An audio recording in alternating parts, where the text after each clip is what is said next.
పాక్కు మరోసారి ప్రధాని మోడీ వార్నింగ్ ఇచ్చారు. పహల్గాం దాడికి ప్రతీకారం తప్పదని హెచ్చరించారు. మరోవైపు దాయాది దేశానికి వరుస షాకులిస్తున్న భారత్ పాకిస్తాన్కు పోస్టల్ సర్వీసులు నిలిపివేసింది.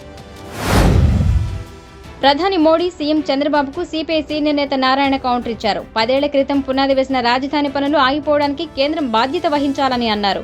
అమరావతి నిర్మాణానికి అప్పులిప్పించడమేమిటని ప్రశ్నించారు. విశాఖ జిల్లా సింహాచలంలో గోడ కూలిన ఘటనపై మొదటి ప్రాథమిక నివేదిక సిద్ధమైంది. ఈ ఘటనను సీరియస్ గా తీసుకున్న కూటమి ప్రభుత్వం విచారణ చేపట్టింది. విచారణ నివేదికను త్రిసభ్య కమిటీ ముఖ్యమంత్రి చంద్రబాబు నాయుడుకు అందజేయనుంది. ఎలాంటి అనుమతులు లేకుండా ఈ గోడ నిర్మాణం చేపట్టినట్టు కమిటీ గుర్తించింది. కబరితీర్థం ఆలయంలో భద్రతా దళాలు మాక్ డ్రిల్ నిర్వహించారు. ఉగ్రదాడులు జరిగితే ఎలా ఎదుర్కోవాలో మాక్ డ్రిల్ నిర్వహించిన భద్రతా బలగాలు భక్తులను ఎలా రక్షించాలనే విషయమై టీటీడీ నిఘా భద్రతా సిబ్బందికి స్థానిక పోలీసులకు మాక్ డ్రిల్ ద్వారా అవగాహన కల్పించాయి. ఆరోగ్య మిత్రులపై మండిపడ్డారు AP health minister Satyakumar. Nellore జిల్లా పర్యటనకు వచ్చిన ఆయన్ను ఆరోగ్య మిత్రులు కలవగా వారిపై ఆగ్రహం వ్యక్తపరిచారు. డ్యూటీని సక్రమంగా చేయకుండా ఆందోళనకు నోటీసులు ఇవ్వడమేమిటని ఫైర్ అయ్యారు.